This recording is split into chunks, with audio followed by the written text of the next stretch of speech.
Today I'll be ranking all the DCEU movies from least to greatest. Just to be clear, this is all in my opinion, so don't get angry about this list. There will also be some spoilers for a few of these films, so if you want to watch it on your own, I say just click off this video. This took a long time to make because this was in the works since the beginning of December. First I had to rewatch every single movie and then wait 2 weeks for Wonder Woman 1984 to come out and then watch that. Write the script for this video. Meanwhile, I was beginning to write the Constantine video. Take notes from each movie to decide which ones were good and which ones were bad.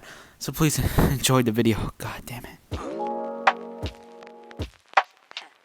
There are many reasons why Justice League was in the beginning of this list.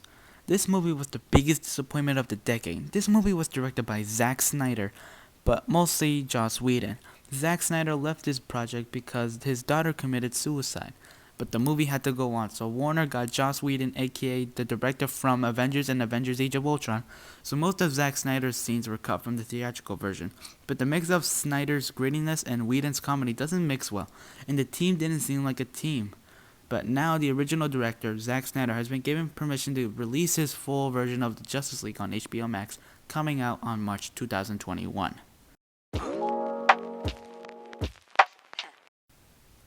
Well, this movie was bad, but the trailer for this was actually really good, because it made everyone so excited for the famous two superheroes to be together in the first live-action film and fight one another.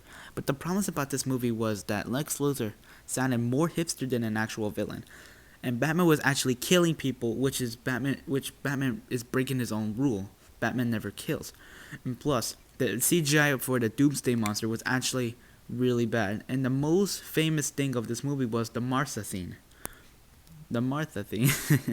When Batman found out that Superman's mom is named Martha, he's like, ooh, this guy has a mom named Martha, just like my mom. This guy can't be a bad guy. Like, no, that's not how it works. Like, Zack Snyder even talked about this in the rants of Batman killing people.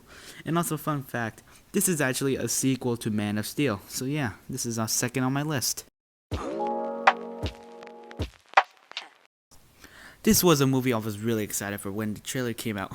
But of course, the actual movies are the real disappointments. The problems about this movie was introducing a bunch of new characters all at once. Deadshot, Harley Quinn, Diablo, Killer Croc, Enchantress, Captain Boomerang, Katana, Slipknot, and Rick Flag. I think that's all of them.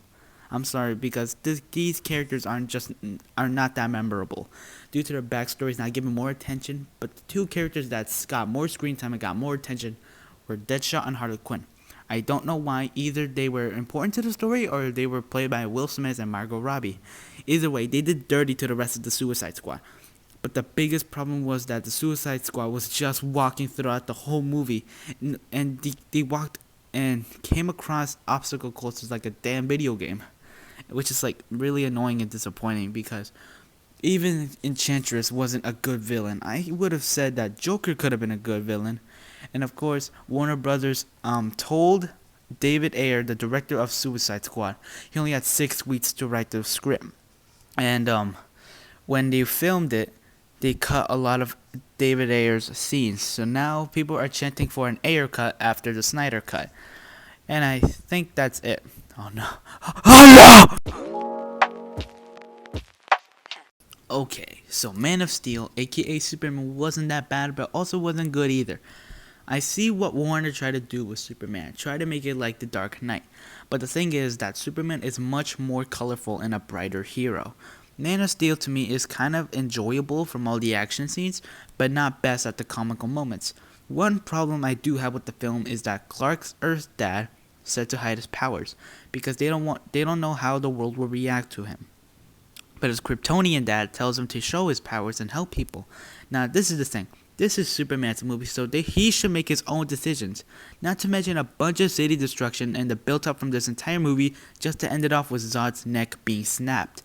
Like, this wasn't a good way to start off a superhero cinematic universe, and there were multiple elements missing from the comics. This movie is bad, but okay at the same time. On to the next one. I got my hopes up way too high for this movie. Like, oh my god, why are the trailers of these movies so much better than the actual film? This film got constantly delayed due to the pandemic, since I'm broke and couldn't afford HBO Max to watch this movie, and my local movie theater is closed, I had to watch it on a random app. And that had the film. Free movies and TV shows. I had so many questions about this movie, like the whole Steve comes back to life thing. Steve took over a random stranger's body, which means that Diana slept with a random stranger. And another thing that made this incomplete was that there were two villains, Cheetah aka Barbara Mineiro and Maxwell Lord. I kept googling on my phone Wonder Woman's powers because she made a plane go invisible, and I am confusion. Overall, it didn't seem to be a Wonder Woman movie. Yeah,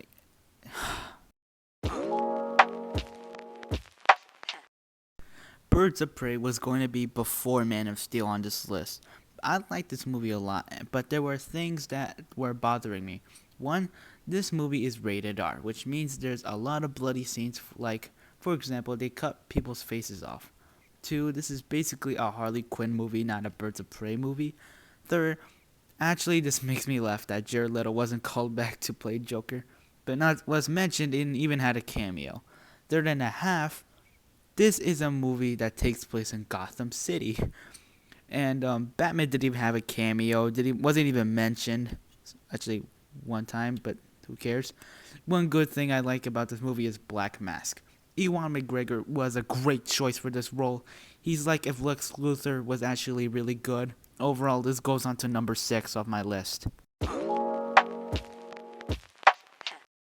Oh yeah, now on to the cuts! This is the first DCU movie that satisfied me because it wasn't too dark, except the office scene, and made it watchable for kids. The movie had a great story and I was able to follow along, and overall, the movie was actually really great. Since this wasn't bad, I can't say much about it except the Superman cameo at the end without Henry Cavill was something. Alright, I'm gonna put this out there. Aquaman reminds me of Black Panther. I repeat, Chadwick Boseman. Because they are both kings. They both have kingdoms. Kingdoms. And they are part of a big society group. Justice League and Avengers. And Aquaman looks like a masterpiece. Like, the visuals, the scenery, and the special effects, plus Jason Momoa took Aquaman to a whole new level. But there was one part of this movie I didn't like, which was having two villains at the same time, which were Ocean Master and Black Manta. Black Manta could have been saved for the sequel because I think if you take Black Manta out of the movie, there will have no effect on it. Well, that's all I have to say. It was a good movie and made over $1 billion at the box office. Okay, final one. Wonder Woman is the best DCEU movie ever besides Joker. This proved people wrong that female superheroes are good after all, and Wonder Woman showed the world that women are powerful too. This movie takes place in a war. The hero meets a love interest, and a guy named Steve dies in a plane crash to save the world. How original story. But this movie pisses me off that the sequel didn't stand up to its potential as the first one. And that is my list. Again, all of this is my opinion, so you can leave in the comments which ones were your favorite and which ones were your least favorite. Again, this took a long time to make, so I hope you guys enjoyed this video. So like if you do and subscribe to see more videos just like this one. And I'ma head out. Bye.